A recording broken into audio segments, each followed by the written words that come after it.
Hello mga kaibigan, maligayang pagdating sa aking channel. Nandito ako na may magandang video.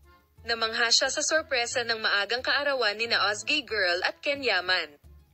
Ibabahagi ko sa iyo ang mga pag-unlad sa paksa. Ang relasyon sa pagitan ng sikat na Turkish na aktor na si Ken Yaman at Ozgay Girl ay madalas na nasa agenda ng magazine kamakailan lamang. Muling naliwanagan ang relasyon ng mag-asawa, sa pagkakataong ito ay ang maagang sorpresa sa kaarawan na inihanda ni Ken Yaman para kay Ozgay Girl. Ang romantikong sorpresa ng mag-asawa ay nabighani sa kanilang mga tagahanga. Narito ang mga detalye. Masusing nagtrabaho si Yaman sa mahabang panahon at nagplano ng hindi malilimutang sorpresa para sa kaarawan ni Ozgay Girl.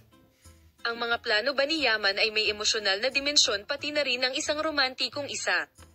Naakit ba ni Yaman, na maingat na nag-isip tungkol sa bawat detalye para maging hindi malilimutan ang kaarawan ni Girl, sa pamamagitan ng kilos na ito? Ang sorpresang inihanda ni Ken Yaman para kay Ozgay Girl ay naging katotohanan pagkatapos ng ilang linggong pagpaplano. Maaari bang gumawa si Yaman Girl ng isang espesyal na plano para sa sorpresa, na isinasaalang-alang ang kanyang mga paboritong bagay at pangarap? Ang sorpresang ito, kung saan pinag-isipang mabuti ang bawat detalye, ay pinahahalagahan ni Ken Yaman sa kanyang mapagmahal na sorpresa. Pumili si Ken Yaman ng isang espesyal na lugar upang ipagdiwang ang kaarawan ni Ozgay Girl.